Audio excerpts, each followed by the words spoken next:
Hi guys, welcome back to another Premier Division show. We've only 1 week left in the season after the weekend's games, and then there were two, I suppose. It's now Shelbourne and Shamrock Rovers. Only two teams can win the title. Derry City are now out of the title race, and so are Galway United and Sligo in terms of being out of the European race. But we'll get into that game first. Galway United 2, Sligo Rovers 2 in the Connacht Derby at Eamon DC Park, and rip roaring derby. We had goals in this one.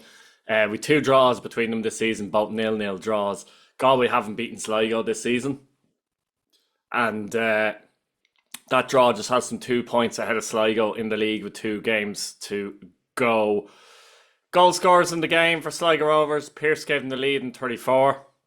Jimmy Keohane equalised in 58. Power gave Sligo the lead with a header on 61, a very good header actually, and Walsh equalised, came off the bench after 83 to give the home side a share of the spoils in this one. And Sligo maybe a bit disappointed because they went ahead twice in this football match. Pearce obviously giving them the lead early on, 34 minutes, and Keohane equalised in 58 after good work from Cathal Hickey, knocks it down. Keohane reads it well and heads it in. Power, as I mentioned, very good header in 61 minutes. That was only a couple of minutes after Galway had taken the lead. And Stephen Walsh, that man, comes on after 83 minutes and gives them a draw. Very entertaining game at Eamon DC Park. Very, very good derby. It's great to see, to be honest, because we've a lot of other derbies, like obviously Dublin derbies. We've had the Loud derbies. And it'd be great to see a rivalry now stoked in this Connacht derby between Galway Rovers, Galway United and Sligo Rovers now, so it would.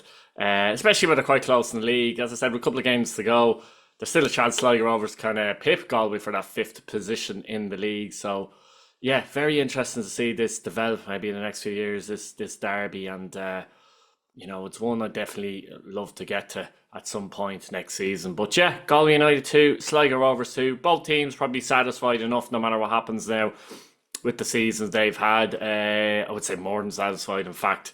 But still a chance that Sligo can pip Galway with a game to go.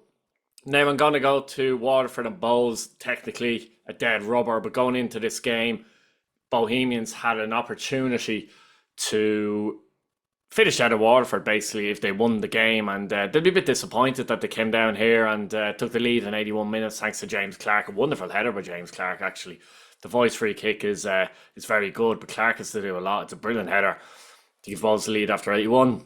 And you thought to yourself that Bohs were going to pick up 3 points against the Blues, but that man Sam Glenfield, with a couple of minutes to go, in injury time, in fact, got an equaliser from Waterford, which was probably deserved overall. And Glenfield was the man who scored that winner in the 3-2 win at Dalymount as well, by the way.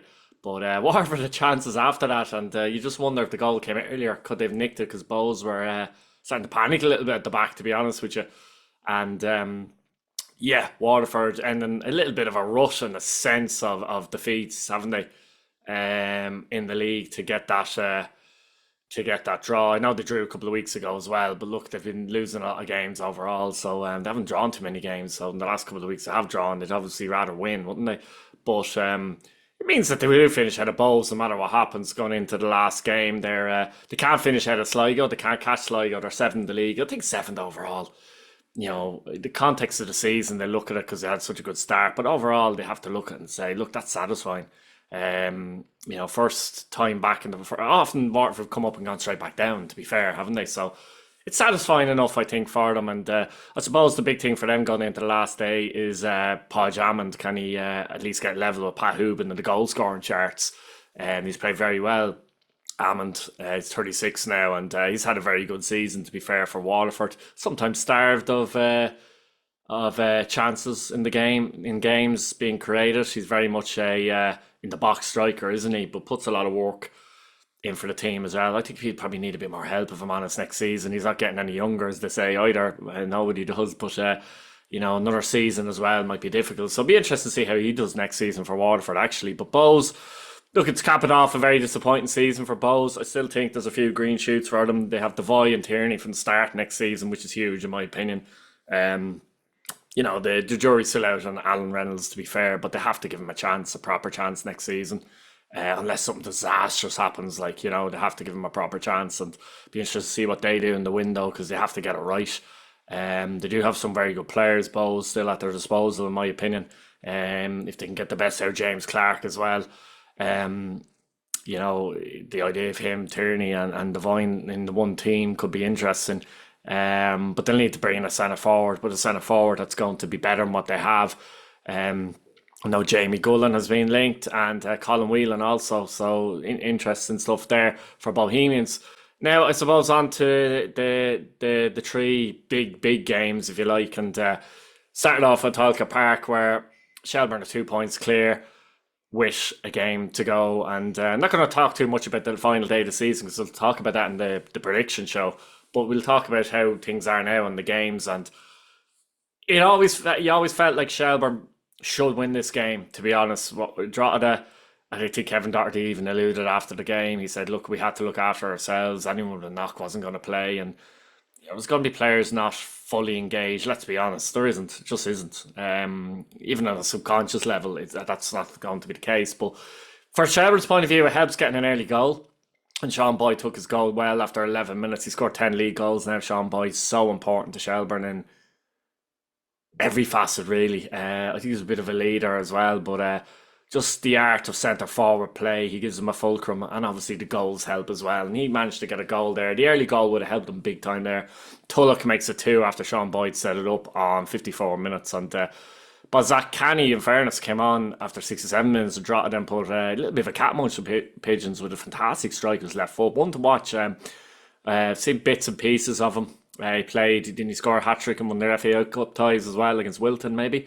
But he's been banging in the goals at under 20 level as well. He looks a good player going forward for Drogheda. And look, from their point of view, cup final coming up, they're not finishing anywhere else. So you could understand, they're still fairly competitive, but you can understand anyone with a knock wasn't going to play in this game. And it's a massive couple of weeks for Drogheda with the cup final and the playoff, the promotion and relegation finals. So it's a massive few weeks for Drogheda. They do have to look after themselves. So it was a great opportunity for Shelbourne to get the 3 points, but they got the 3 points, and vital for them now going into the last day of the season where they go up to Derry. But good win for Shells, 2-1 win over Drogheda. Now, I suppose the big one in terms of where it leaves Derry City was obviously Derry City going into the final game of the season. They're out of the title race, they're fourth in the league, in fact, as it stands as well, a point behind St. Patrick's Athletic after they went down by a goal to nil at Richmond Park against Stephen Kenny's men. And that man, Brandon Kavanagh, came back to haunt Derry City with a goal in 44 minutes. He had a chance right before that where Marr saves. Derry struggled to clear. McElhenney kind of snatches clearance, but Brandon Cavanagh's on hand and he strikes a clean need to give Pats a 1-0 lead. Second half, Derry City, to their credit, they did push and put Pats under a lot of pressure. Colin Whelan was very sharp when he came on, and he crashed the bar. There was another unbelievable save from Joey Anang. I think it might have been Duffy that got the last touch on it, but Anang makes a really, really good save there. And Derry were much better in the second half than the first half. Pats had chances as well at times in the game to maybe nick a second too. But I think from a Pats point of view, like, it's 8 wins in a row. They're up to third now, which is unbelievable. A win in Sligo guarantees European football for next season, and it's hard to fathom how they're ahead of Derry with a game to go, to be honest with you. 10 games ago, Pats were level with Bows on the table, put it that way. They were a good bit off the likes of Sligo and Waterford, maybe 12 points off one of them, probably Waterford. And the others were out of sight, and it's amazing that they've caught up and got ahead of Derry City. But their performance probably the worst they've played, Pats, for the last couple of months, if I'm honest with you. But they showed another side to them. They showed, you could see the team spirit and the bond and the character and the willingness to get the 3 points, because you can't play well all the time. And it was a test of them going in ahead of next season. You're looking at them going, playing well, scoring goals, winning games. That's fine and well, but what about the times when you're not scoring goals, playing well and winning games? Or sorry, playing well, you need to win games as well if you're going to win a title in that scenario. That was a bit of test of that, and I think they came through that. They showed that side of them as well, and you have to be able to do that. And showed great character to get that win in a game where if Derry got a draw, you wouldn't have said it was unfair or anything like that. But a draw wasn't enough for Derry City. This is the problem, and my problem with Derry City was watching the game was in the first half. Um, I thought their approach was a bit strange. I think they basically sat back and let Pats have the ball and kind of played a game of can you break us down. Now Pats were struggling to break them down, to be fair, but they didn't really have much of an outlet in terms of counter attacking play. They weren't really getting McMullen out wide quickly to counter or Duffy out wide quickly to counter. Really, that kind of way. It wasn't really there. The best chance really was a quick free kick by Danny Mullen plays it into O'Reilly, who does well, but Anang actually does well to force him wide, to be honest. But overall in that first half, I was very disappointed with Derry in their approach because I was thinking they have to win this game. Yeah, okay, Pats are on form, etc. Maybe give it 10, 15 minutes, but then you have to try and work yourself into the game and, try and have some kind of outlet at least. But it was a real case of can Pats break us down? But it's up to you to break down Pats. I was thinking to myself, you have to, Derry City have to go on and try and win this football match. And then they go one down. Now you're chasing the game in the second half. And they could have got a point out of the game, to be fair. But again, a point wasn't enough. So, look, they didn't lose it, on the night as such, that kind of way. But it was still it was a poor approach from them, I thought. I think the two games home to Sligo and Bows, the two games in hand killed them when they didn't win any of those games, to be honest with you, on the Friday and Monday. That's what really killed them. And, they could be going into the cup final needing to win the game, potentially, to actually get into Europe, which adds more to it. And I don't know, even if they finish third or fourth, the fact they're going into the last day of the season was always earmarked Derry and Shelbourne at the Brandywell the last day of the season. Um, and it means nothing to Derry in terms of the title. That has to be disappointing. We'll talk about that more in the prediction show, but that's Derry City out of the title race, and I suppose the Saints go marching on, don't they? Dundalk at Oriel Park, it finished Dundalk 0, Shamrock Rovers 1, and another game that I've seen over the course of the weekend. And, I felt like going into the game, there's a bit of pressure on Shamrock Rovers because I felt like a couple of weeks ago that they'd win away to Dundalk and beat Waterford at home. But suddenly there was a bit of pressure because they knew if they didn't win, Shelbourne would be champions. And one thing, I'll be honest, that I wanted going into last season, I think it would have been disappointing going into the final game of the season if the league was won when we thought there could even be a three-horse race going into the final day. So I like the way it's gone to the final day. I do love a final day, championship closer, really. But finale, really, I suppose. But, Rovers done the job. They were poor in the first half. Dundalk, kind of the story of their season, to be honest with you. Kiki hits the bar. Did another effort as well, saved. Robbie Mahon forces a decent save from poles. And Rovers were flat and poor in the first half. They made a few subs at half time. Burke came on, I thought changed it for them, to be honest. Dylan Watts got man the match on the TV. I can understand he had a good game, scored a good goal, was involved in a lot of things that done well. But Burke changed it for me.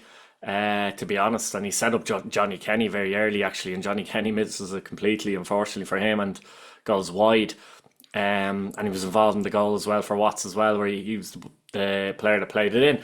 But he just gave them an outlet, didn't he, and brought that form from Larne into this particular game. But story of the season for Dundalk, really. Look, there's been so many stories, you could write a novel, but in terms of on the pitch, the story of their season, they had chances in the first half, couldn't capitalise, got punished. Dylan Watts does take that goal well. 9 goals all season for Dundalk. Was it 18 games?